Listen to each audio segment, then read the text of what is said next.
తీసి బర్త్డే మరియు దేవుడు జరుపుకునే అవకాశం మనకి ఇచ్చి ఉన్నాడు కనుక మనందరం ఒక్క బీసేసి ఒక్క 5 నిమిషాలు మాత్రమే మౌనంగా ఉంటే నా మాట చదువుకొని మనం ఈరోజు దేవుని దీవెనలో పొందుదాము. యేసు ప్రభువారు మరి కొండ మీద ప్రసంగంలో చెప్పిన కొన్ని మాటలు ఉన్నాయి. అవి మనం అన్ని చెప్పుకునే సమయం లేదు ఇప్పుడు. సరే, మొదటిగా 2-3 వచనాలు చదువుకుందాము. ఆత్మ విషయమై దీనులైన వారి ధన్యులు పరలోక రాజ్యం వారని చెప్పారు. ఆత్మ విషయం, మన ఆత్మలో కూడా దీన మనసులై కలిగి ఉండాలి. ఏ విషయంలోనూ కఠినష్టం కాకూడదు, మరి రాక్షసత్వంగా మరి పగలగా ఉండకూడదు. అలాంటి మనసు కలిగిన వారైతే పరలోక రాజ్యం వారని చెప్తున్నారు. దుఃఖపడి వారు ధన్యులు వారు ఓదార్చబడదని చెప్తున్నారు. దుఃఖపడి వారైతే దేవుని విషయం కావచ్చు, దేవుని సేవ కావచ్చు, మంచి విషయాలకు మనం ఎంతగా దుఃఖిస్తున్నాం. మన జీవితంలో కూడా ఎన్నో కష్టాలు ఉన్నాయి కనుక వాటి విషయమై న్యాయంగా దుఃఖంలో ఉన్నప్పుడు మనకి ఆ దుఃఖమును తీర్చేదానికి నేను ఉన్నానని ప్రభువారు చెప్తున్నారు ఆయన తోడులో. అలాగే సాత్వికులు ధన్యులు వారు భూలోకమును స్వతంత్రించుకోవాలని చెప్తున్నారు. నీతి కొరకు ఆకలి దప్పులు గలవారు ధన్యులు వారు తృప్తిపరచున్నారు. నీతి కొరకు మనం నీతిగా చేర్చున్న పనులలో ఆకలి దప్పులంటే ఆ నీతిలో మనం పోరాడే ఆకలి దప్పులు గలవారైతే కనికరం పొందదు. హృదయ శుద్ధి కలవారు ధన్యులు దేవుని చూచారు. సరే, ఇవన్నీ కూడా ప్రభువారు చెప్తున్నారు. ఇంకా చివరిలో కొన్ని మాటలు చెప్తున్నారు. ఇవన్నీ చూసుకున్నాం. మత్తయి సువార్త 5వ అధ్యాయము 13వ వచనంలో మీరు లోకమునకు ఉప్పై ఉన్నారు. మనము లోకమునకు ఉప్పై ఉన్నామంట. ఉప్పు నిస్తారమైతే దేని వలన స్థానం పొందదు. ఉప్పు ఏ విధంగా మనం వాడుకుంటున్నామో కూరలో కానీ తినే వస్తువులు కానీ ఆ ఉప్పు లేకపోతే ఏది కూడా మనకు రుచించదు. కనుక మనం ఉప్పు లాంటి వారమంట. మనం ఉప్పు వలె ఉండాలి కానీ ఉప్పు నిస్తారంగా ఉండకూడదు. పనికిరాని ఉప్పు అయితే బయట పారవేస్తాం కనుక మనల్ని కూడా పారవేస్తారు.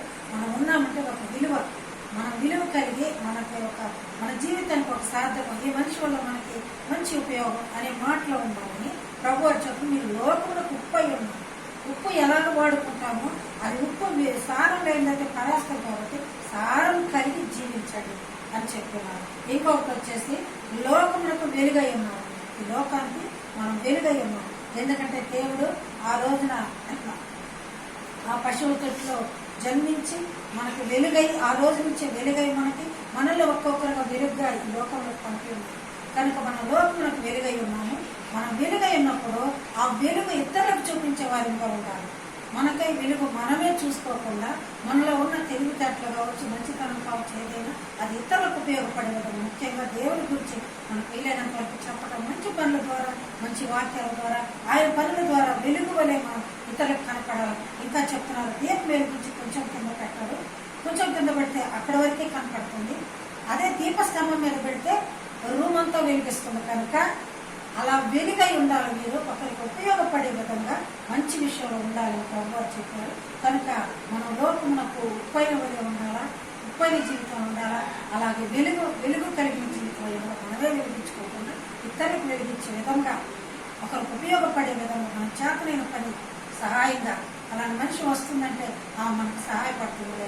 లేకపోతే పలానాయన వస్తున్నాడంటే అబ్బాయి వస్తున్నాడే మంచిగా మనకు ఉపయోగపడుతుంది. ఇలా ఒకరికి ఉపయోగపడేది మనం బయట ఉన్నామంటే అందరికి వెలిగించే విధంగా ఉండాలి ప్రభువారు చెప్తున్నారు. ఈ వాక్యం దేవుడు మనకి ఈరోజు వచ్చిన్నారు.